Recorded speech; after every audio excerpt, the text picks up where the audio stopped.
Hello, students. Today we're going to be planting the seeds and exploring some cubic functions. Are we going to be literally planting seeds, Mr. Butterworth? I have some tomato plants going downstairs, and my Ooh, that's daughter exciting. took an entire little cherry tomato and hmm put it in the dirt to see if that would grow a plant. It certainly Well, will. it's a little experience. It might grow a lot of plants. We'll see. It might grow a lot of plants. Often the way that you do that is you cut the tomato in half and plant each half, and they'll sprout from the tomato itself. Yeah, she went with just dropping the whole tomato in. That's how I ended up with tomato plants all over my yard because of random squirrels hiding tomatoes.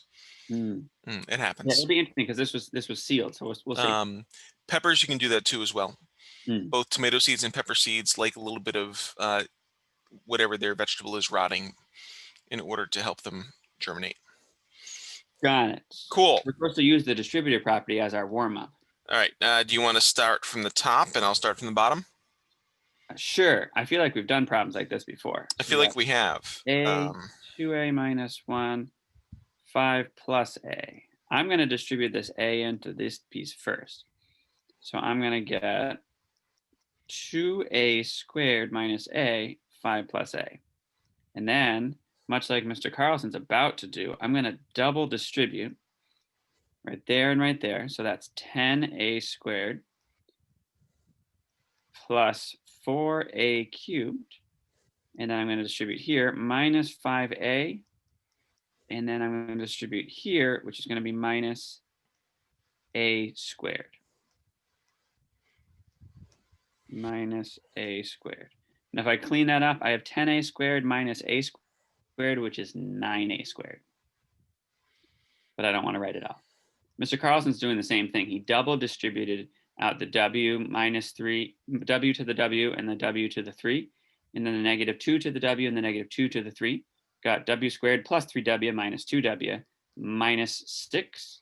And then combine like terms, and then he's triple distributing. He's taking the w squared, multiplying it by the w and the 1, taking the w, multiplying by the w and the 1, and then taking the negative 6 and multiplying by the w and the 1.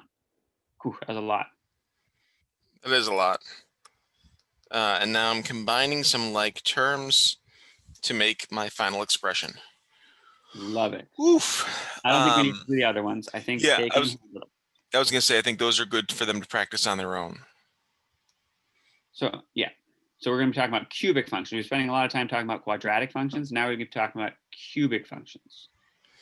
And they're called cubic because they're all about square things, right? No, Mr. Carlson. They're all about cubes. Well, that was a cube. Oh, like a cube is an exponent.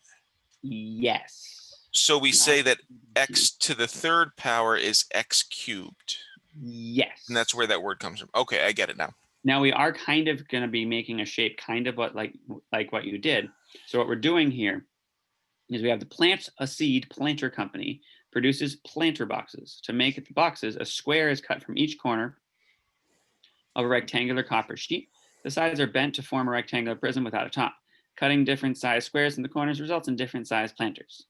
Plant a Seed takes sales orders from customers who request a size box. What? So a box that has been sized. Okay. A little bit awkward wording there. I'm moving on. Okay. So we have a 12 by 18 piece of copper. And what we do is we take squares out of each of the corners, and then you fold up the remaining pieces to make an open topped box, which if you can do that with a piece of paper or like a scrap piece of cardboard, whatever it is, if you don't quite understand what's going on. Or I'm sure if you Googled it, you could find someone doing a video of them making that. So just to kind of visualize, because I like drawing things like this, we're looking at a box like this after we were to fold that up. And there's no top on that. So if we wanted to see the inside, we could have some dotted lines there. Okay. Not bad. And now we got to complete a table. All right, so if we talk about the squares being size 0, does that mean we don't really fold anything up, so we don't have any height? Yes. And then the width Do you have a preference for which one's length, which one's width? It doesn't matter to me. They say 12 by 18, so I would just go 12 as the width and 18 as the length, but I agree, it makes no difference. And I know sometimes people feel weird about like the horizontal or vertical being one or the other. It doesn't, as I said, doesn't really bother me, but we're going to define it that way. So we get 12 is the width and we got 18 is the length. We know to find the volume of something that looks like this, we do the height times the length times the width. Set up this way, we're multiplying those three numbers. And I'm going to do that calculation. 12 times 18 is, oh wait, 0. Ha, I tricked you 12 times there. 18 is not 0. You thought that I was going to multiply those out, but I realized I'm multiplying a 0 in there. So I was being a little bit sneaky. So on the next one, we're saying, okay, we're going to make the height 1. So that means that this h value here is 1, but there's 2 h's. And does that mean that the width is therefore 10? That sounds right, because if I cut 1 inch off each side, I go from 12 to 10. So then I do 1 times 10 times 16, which is 160. All right. We're not going to do all of these. We're going to do, I don't know, what do you think? Maybe one more and then talk about the one at the bottom. Sounds good. So if we do a 2-inch, that means we're going to have a height of 2. I feel like that's like whatever that is going to be the height all the time. And then if we subtract that twice from this, so we've got 12 minus 2 is going to be 8. And then we've got 18 minus 2, and then minus 2 again is going to be 14. And 2 times 8 times 14 is the same as 16 times 14, which is 196 plus 32, 228. 196 plus No, 32. nope. 228. Yeah. And I lied. You said we wanted to do one more. I want to do more than that, because if I do like okay, yeah, a I see. height of 6, so that means I take 2 6s off of the width. So that means the width is 0. Oh, that's weird. And then the length, I'm taking 2 6s off of the 18, so the length is 12. So the volume of that one is 0. And then similarly, if I do 7 here, that means I'm taking 14 inches off of the 12. So I have a width of -2. And then I'm taking 14 inches off of 18, and that gives me 4. And so that's going to be 8 times 7, which is -56. Mr. Butterworth, I think you have an issue with your row of 6. Oh, I'm supposed to take 12 off. Sorry. So I should have 6 for length. Thank you. I was a little bit confused there. Did I do the 7 correctly? Yes. Okay. I feel like -56 is kind of a weird volume. I feel like that doesn't make any sense. But what we can do is we can then say, okay, if the height is h, I bet the height then is h. That was very complex, but I think we can handle that. For each of the widths, we took the width and we subtracted h twice. So that's like 2h. Yeah, I was going to say minus h, but we can't fit that in the box. So I think minus 2h works. Yeah, and then same idea for the length, 18 minus 2h. They did make a tiny box for us to write in.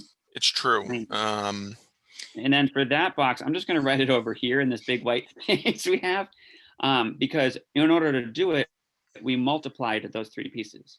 So we took each 12 minus 2h, 18 minus 2h, and that was the pattern that we did. Now, this looks like the things we were multiplying at the start of this video today. Should we multiply this out? No. Why not? Because it doesn't say we have to, so why would I? Oh. And if we have to plug in a number for h, we can just plug it in these places and not have to deal with that. I approve. I was actually teasing one of my calculus students for that the other day. They multiplied something out that they really didn't need to multiply out and made the problem a lot scarier. That does happen quite a bit in calculus. All right. What are the dimensions of the largest size corner that can be cut to make a planter box? Explain your reasoning. Well, I'm going to think about the one that we just did, because we suddenly started to not be able to do that. And I think it was at 6 that we had a height of 6 And then we had I'm totally gonna screw up length versus width, but that's fine.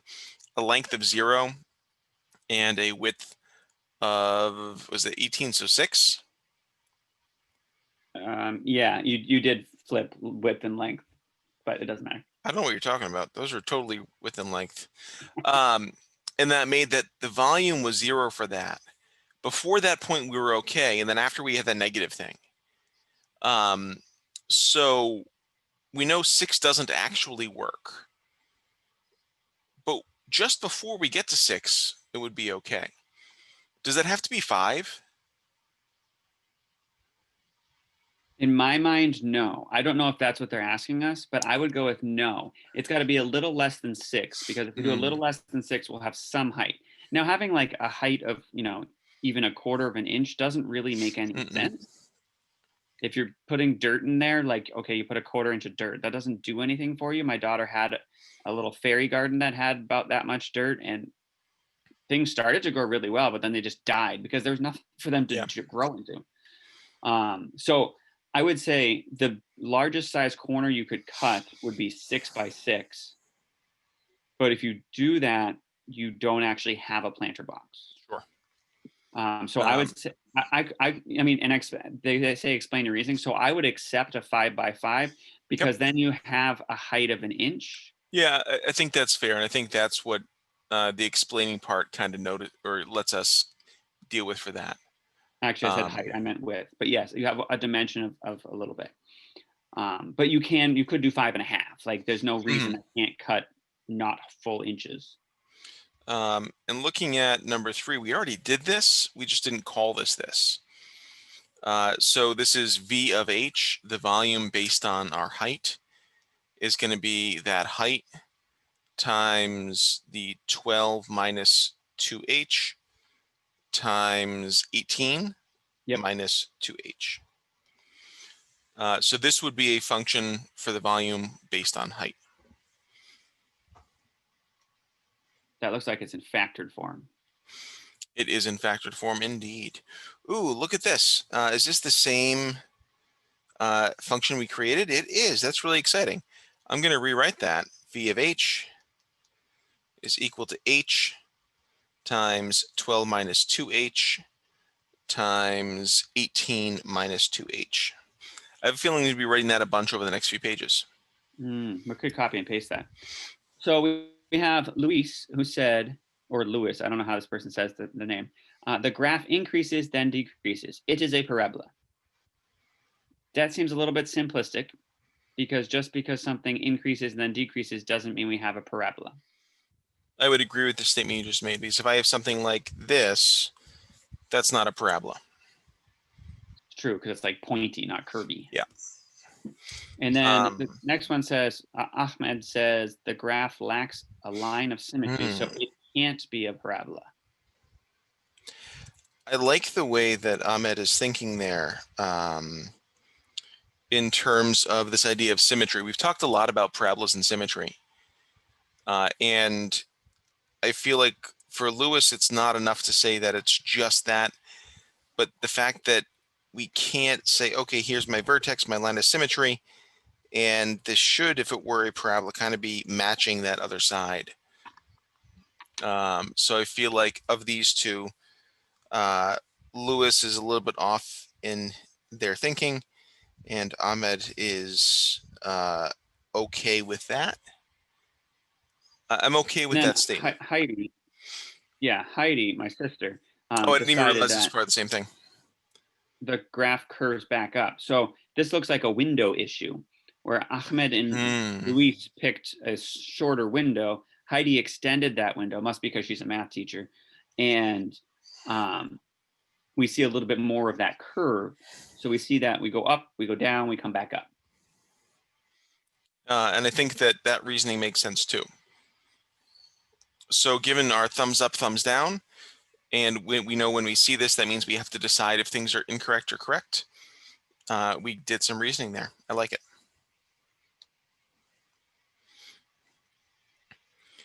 All right, so this is meant to be done with some graphing technology.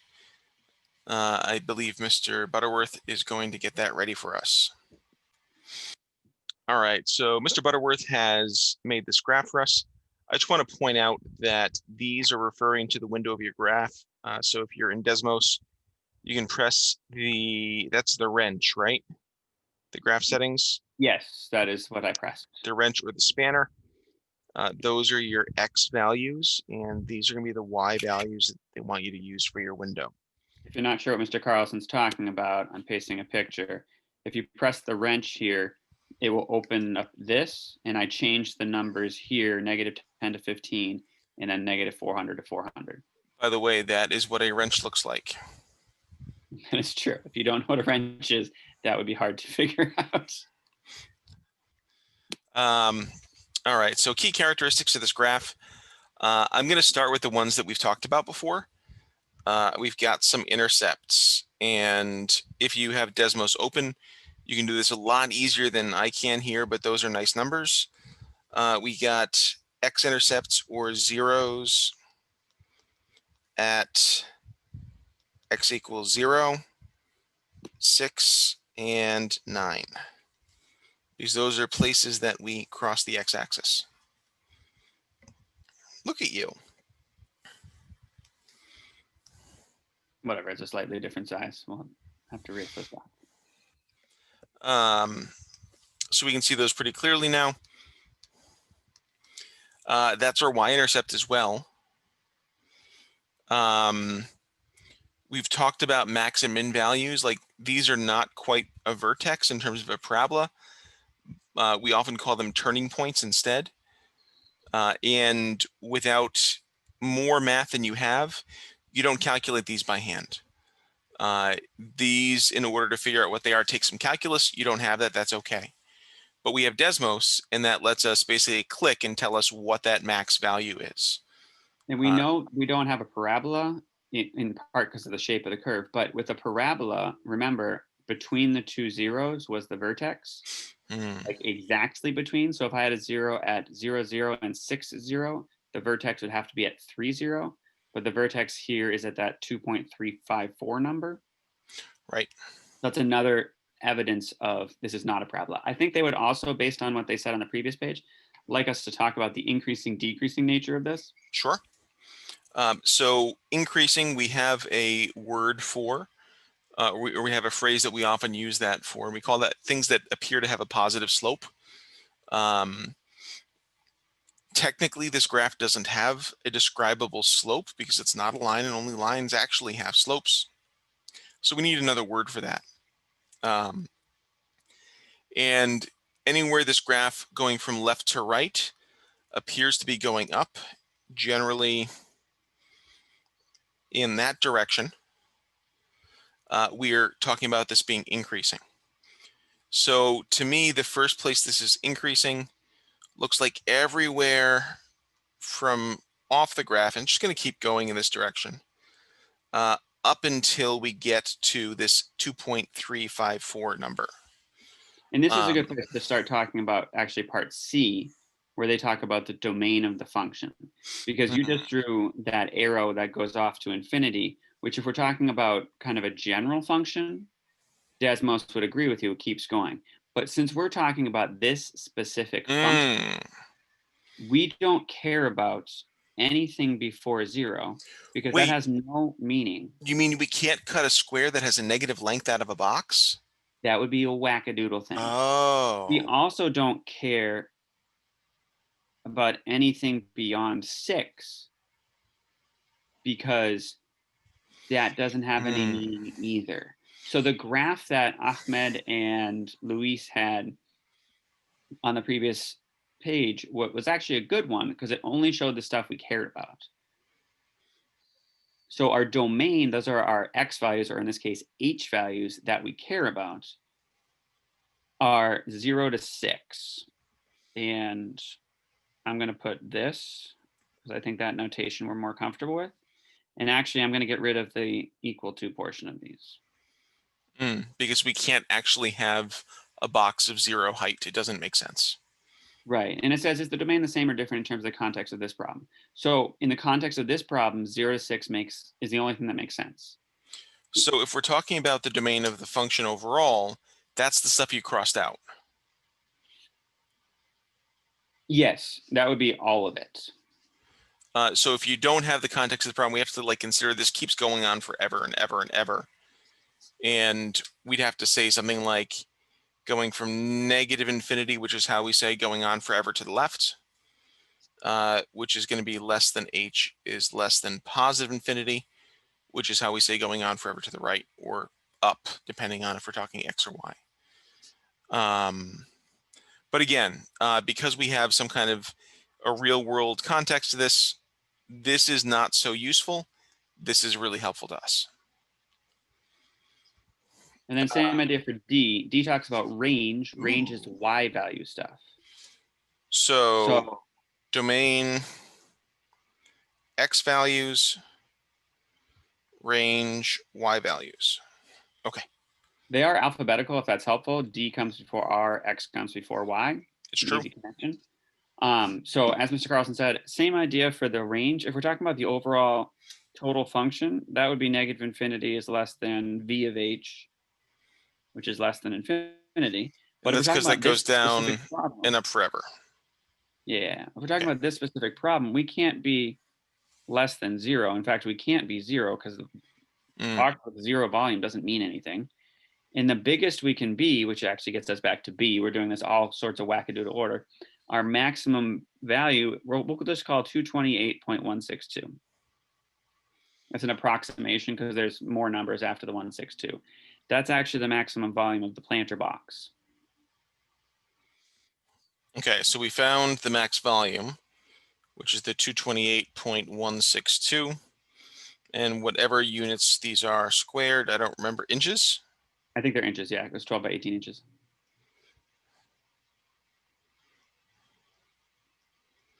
And we have to square that because we're going inches across, inches up and down. Actually, cubed. Wow. I'm glad that in describing that, I figured out my mistake. I'm ashamed that Mr. Butterworth didn't call me out on that. I was just giving you the opportunity to catch your mistake. I figured. All right, and then the last thing we didn't finish talking about was the increasing decreasing thing, because that got us under domain range. So would it be fair to say that we're increasing on this interval, which is going from 0 up to 2.354?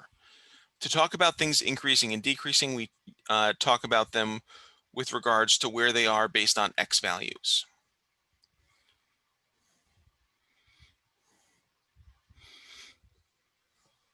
And then for decreasing, I'm going to not use that color. It looks like we're decreasing from that point all the way back down to where we hit the x-axis again.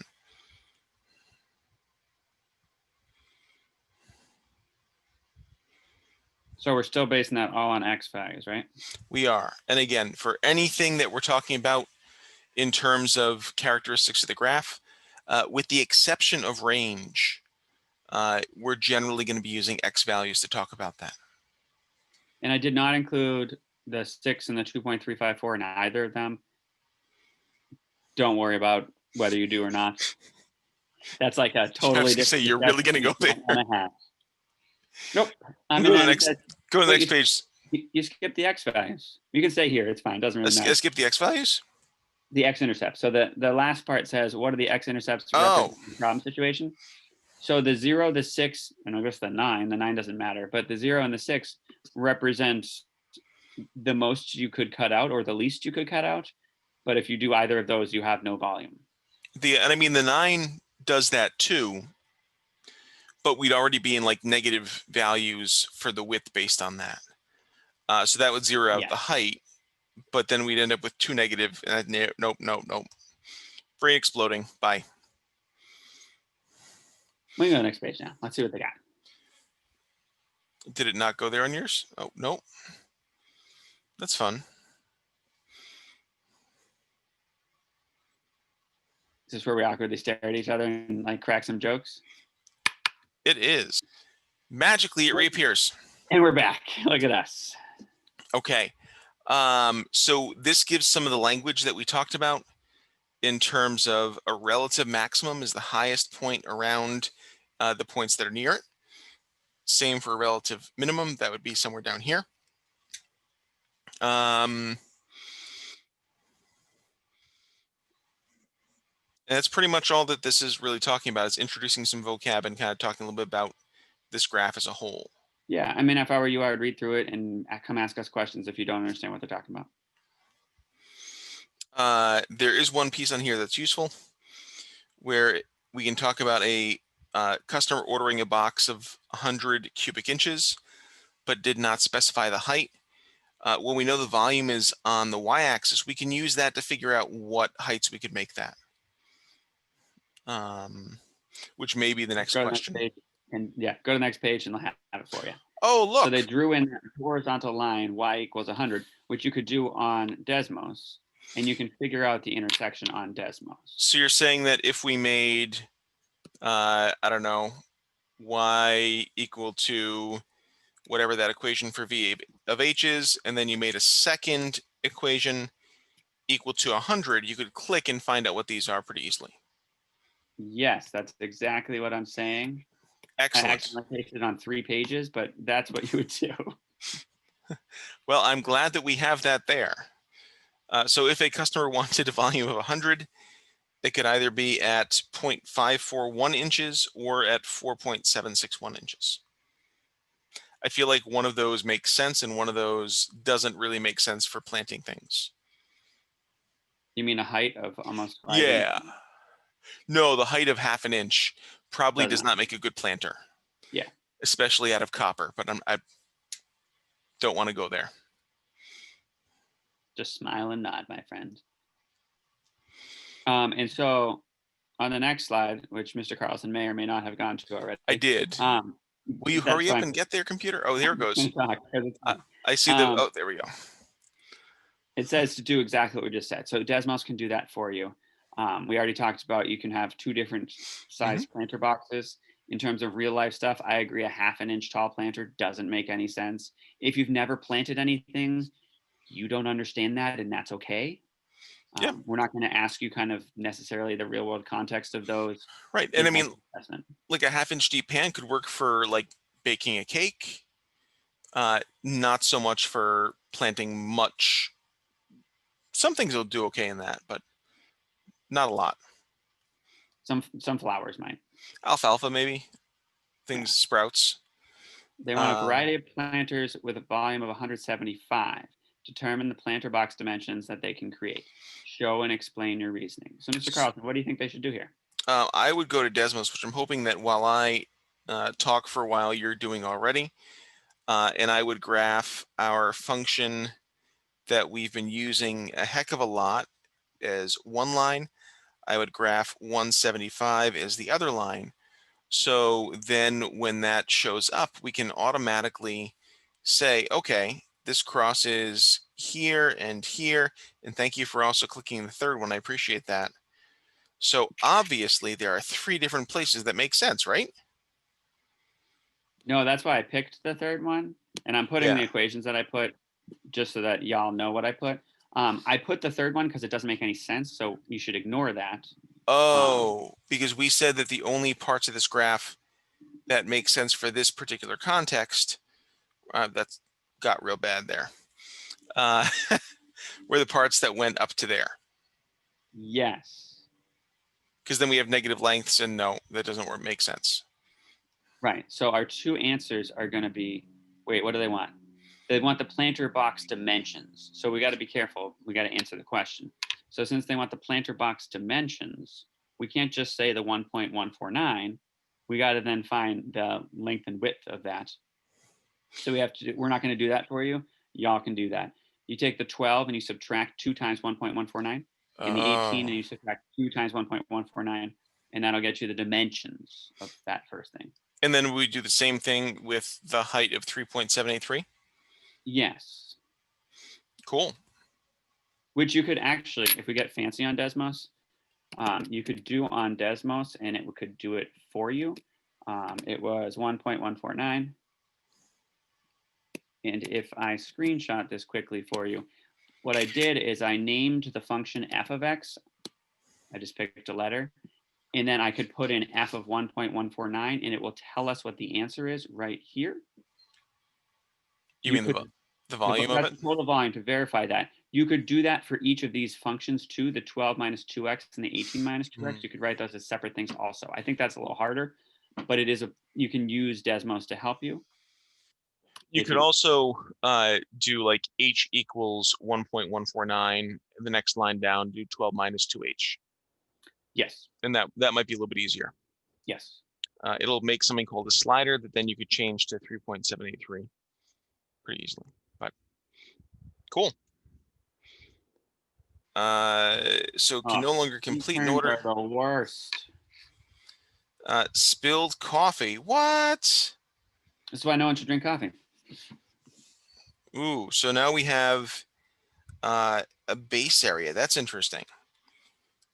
So based on our idea of what this thing looks like, the base area, I'm going to pretend this is upside down because that's very important, is 12 square inches. Okay. Well, I mean, that could totally be like a 2x6 rectangle, right? Yes. Or like a 3x4 rectangle. Yes, but don't we have to have a connection between these numbers? Oh, that's right. So those specific dimensions don't necessarily work because we have an idea that The we base have. area, that's the length and the width, right? Yeah. So that's the 12 minus 2h and the 18 minus 2h. Mm-hmm. And that's got to be 12, they're saying. Oh, hey, this looks like this might be a really good Desmos one also. I agree.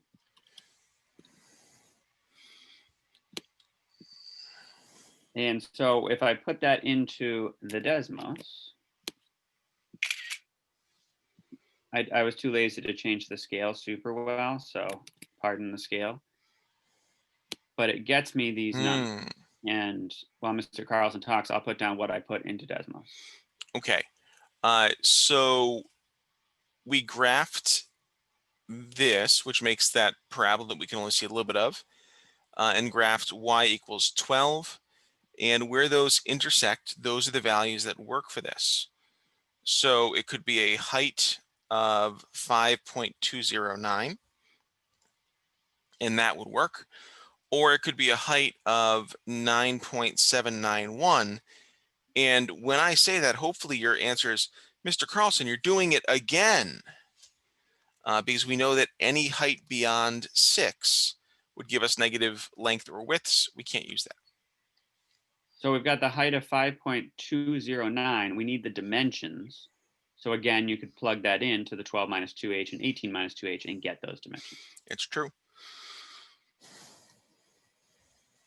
And interns are the worst. So now we have a person who wants a specific height and a specific volume. Well, we know an equation for height, for volume if we have height, right? Yes. Because we know the volume based on the height is going to be that height times 12 minus 2h times 18 minus 2h. So if we have this value, and I'm going to do this by hand, we could do this in Desmos pretty easily. We'd have 5 for height, 2h is 10, so that'd be 2, 12 minus 10, 2h is 10 again, 18 minus 10 is going to be 8. 5 times 2 is 10 times 8 is 80. That's not 100. So I guess the answer to this, and we're going to let you write your own letter to this customer instead of doing one out for you, is sorry, with a height of 5 inches, we can't get that. It might be nice to figure out what heights would give you a volume of 100, and I think we did that a few slides ago. So you could give Miss Jenkins a couple of different options to present. I like it. Sounds good. Ooh, they also make cylindrical planters. Maybe that would work for Muriel. For Oh, simple that might sidewalks and work. storefronts. The cylindrical planters come in a variety of sizes, but all have a height that is twice the radius. Oh, should we write that down? Sure. So the height is twice the radius. Yeah. Why do you think plant a seed might want to manufacture different sizes of product but maintain a constant ratio of height to radius? I know mathematically that'll make it easier to deal with. And that might be the actual answer there. Yeah, because then they can have a like fixed table of things and be like, these are the options we have. Because otherwise they could have like an infinite number of possibilities, which might get a little crazy. Right. So that might make it a lot easier for these people to try to make planters. Because if they were cutting things or something, they might want to have a finite number of templates that they could copy. Sure. And I mean, you could certainly go more into that and talk about if you know stuff about gardening, that having deeper planters is probably important for growing things based on soil nutrients and roots. Obviously, we expect you to know a lot about gardening and planting things as Algebra 2 students. All right. This looks like a really similar thing to what we did in the first one. But now we have some different stuff going on. Wait, what did they tell us on the previous page? They said the H equals height 2r. was twice the radius. Okay. So if the radius is 0, the height is 0, and then 2, and Oof. then 4, and then 6, and then 8, and then 2x. I like it. And they give us a hint that the area of a circle is pi r squared. No, they're not. They're round because pi's are round. So the base area, we could figure this out pretty easily.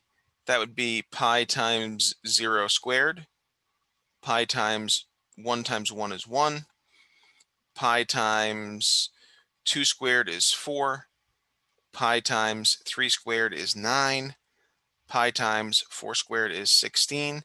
Yeah, I keep having to like check what I'm looking at because I keep looking at the height column. That's why I circled this, because I got confused at first. And I wanted to make sure the students knew where you were looking. And we got pi times x squared for a radius of x. And then for volume, we just take that height and base area and we multiply. So that's going to be 0, Oh, that's and convenient. 2 pi, and then 16 pi. Well, it's not convenient if you want a planter. And then 54 pi. And then 16 times 8 is 80 and 48, 128, 128 pi. And then 2x, 2 pi x cubed. I don't know how to write that. There we go. What about this random 2000 thing we got there? I feel like we can use that last piece to help us with that. Ooh. Because if I say that 2000 is equal to 2 pi x cubed, well, I know to get x by itself, I've got to start to get rid of the other stuff. So 2 pi, 2 pi. By the way, we're making some of our students so uncomfortable by just having 2 pi instead of a decimal. Yeah, it's okay. I know to get rid of a squared, I use a square root. How do I get rid of a cubed? You use a cube root. Oh, so that's like a root that has a 3 in the little checkbox place that we call an index. Yes. And if you want to know what the number is, that's going to appear in a moment. Boop. It's like magic. I raised it to the 1/3 power because I didn't type in cube root. 1/3 power is the same thing as the cube root. Don't let that freak you out. All right.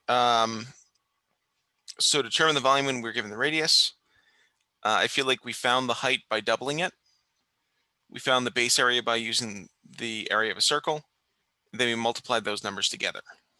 Mm-hmm. And then to find, this is the one we just did, to find the base area and the height if you're given the volume. Yeah. So the way that we did that was we set this equal to the equation that we made based on not knowing it, based on x, and solved for x. Which we could have also done in Desmos. Yes. And that would, the analyze or table of values, every unit increase in the radius describe the rate of change in the height, area, and base. I'm gonna move that there for a minute. Yeah, get that out of there. So if the radius goes up by 1, the height goes up by 2.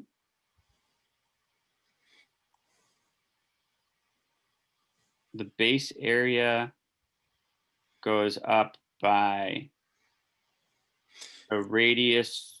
I don't know how to describe what the base area is going up by. Let's take a look at 1 is going to be kind of confusing. We'll do it for the 2. Yeah, so if the radius, and we have to do this as a factor of, not as a just a linear increase.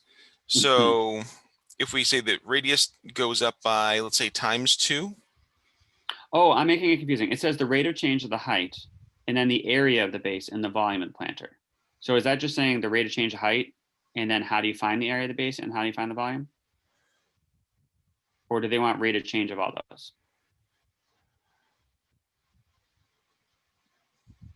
Because I feel like rate of change of all those would be confusing. I mean, let's see. Okay. So if the radius goes up by 1, so this is fun because we don't actually necessarily know what's going to happen here. Would it make sense if the base area seems to be going up by, well, the first time it goes up by pi, and then it goes up by 3 pi, and then it goes up by 5 pi. So this is not constant. It's a quadratic pattern, just like we looked at the beginning. So it's going to be based on pi and then some thing squared. Yeah, so that's why I think we're reading it wrong. I think they want us to do the rate of change of the height because that's easy. And then how do I find the base area? How do I find the volume area? Or the volume, not the volume area.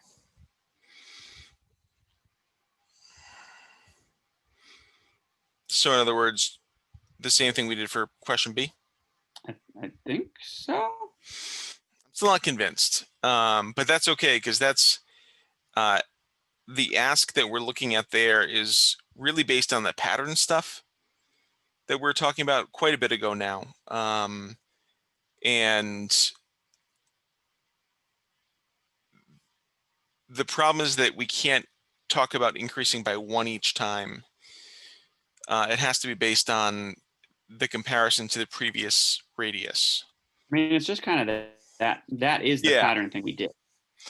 So I think that's fine, and we don't need to get into the weeds too much with that because the kids are gonna like give up on us. And the actual thing I think that they're trying to get at here has more to do with like if you double the radius. So let's look at radius going from 2 to 4 because that's a little bit easier to kind of look at. The height would double as well. The base area goes from 4 pi to 16 pi, so that would be times 4. And the volume would go from 16 pi to 128 pi would be times 8. What this is dealing with scaling things up.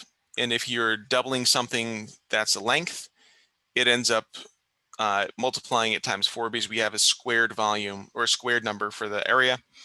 And for cubing it, we have the cubic thing, 2 times 2 times 2 to get that 8 thing. In geometry, we often see that as comparing things, you end up being able to compare their areas and volumes as well.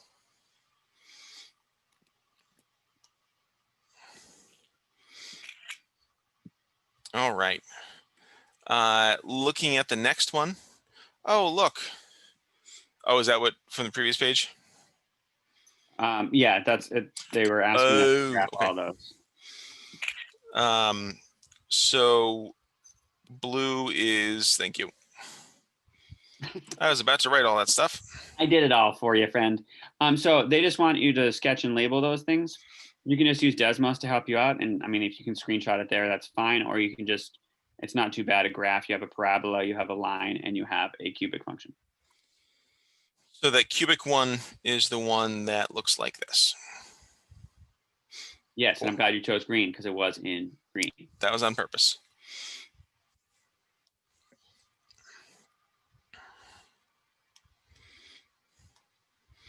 Ooh, so we've got two general shapes of a cubic function. One of them is the Yes, one that we just drew. and I'm assuming you went to the next page, but the video is going to be a little slow. So, Oh, yeah. um, So we're about to be asked about the general shapes of a cubic function. there. And you might remember the old one kind of looks like it might have started out as a parabola, but then there's extra stuff. It bothers me a little bit that these are called two separate shapes, but I get it. What's happening here is that these two turning points, depending on the equation, get kind of squished together into this one, where the difference between them doesn't end up changing.